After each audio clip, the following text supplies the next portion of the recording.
আল কুদসের ভোর তখনও পুরোপুরি জেগে ওঠেনি। মসজিদের মিনার থেকে আজানের ধ্বনি ভেসে আসছিল। ঠিক সেই মুহূর্তে টানেলের কাছে আল কুদস আর বেইত লাহমের সীমান্তে শুরু হলো এক প্রচণ্ড উত্তেজনা। ইসরায়েলি সেনাদের কড়া পাহারার মাঝেই ৩২ বছর বয়সী মাহদি মোহাম্মদ আওয়াদ দিরিয়ে গাড়ি নিয়ে ছুটে আসেন।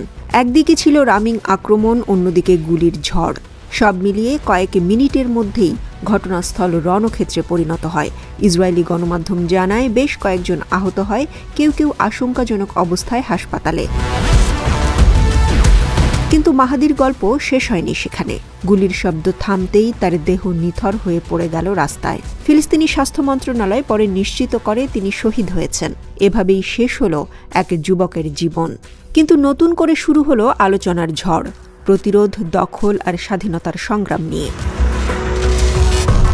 প্রতিরোধ যোদ্ধাদের পক্ষ থেকে সঙ্গে সঙ্গে একটি বিবৃতি আসে। তারা জানায় মাহদির এ পদক্ষেপ ছিল দখলদারদের বিরুদ্ধে এক স্পষ্ট বার্তা।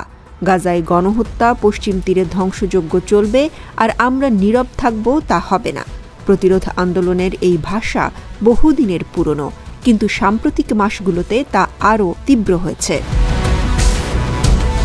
কারণ আল কুদসে ইসরায়েলি দখলদাররা প্রতিদিন নতুন করে বসতি স্থাপন করছে, পুরনো বাড়িঘর গুড়িয়ে দিচ্ছে, তরুণদের ধরে নিয়ে যাচ্ছে কোনো মামলা ছাড়াই। প্রতিটি ঘটনাই যেন নতুন আগুন জ্বালিয়ে দিচ্ছে ফিলিস্তিনিদের হৃদয়ে। এমন পরিস্থিতিতে ইসরায়েলি প্রধানমন্ত্রী বেনিয়ামিন নেতানিয়াহু নিউ ইয়র্কে বসে আছেন মার্কিন প্রেসিডেন্ট ডোনাল্ড ট্রাম্পের সঙ্গে। তার চারপাশে বসে আছে পশ্চিম তীরের দখলদার নেতারা।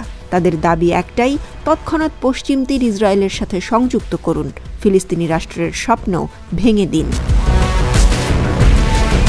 এ সময় নেতানিয়াহু নাকি বলেছিলেন, আমাদের হাতে এখন এক সহায়ক প্রেসিডেন্ট আছেন। মনে করো ওবামার সময় একটা ইটও বসাতে দেয়নি, এখন সেই বাধা নেই।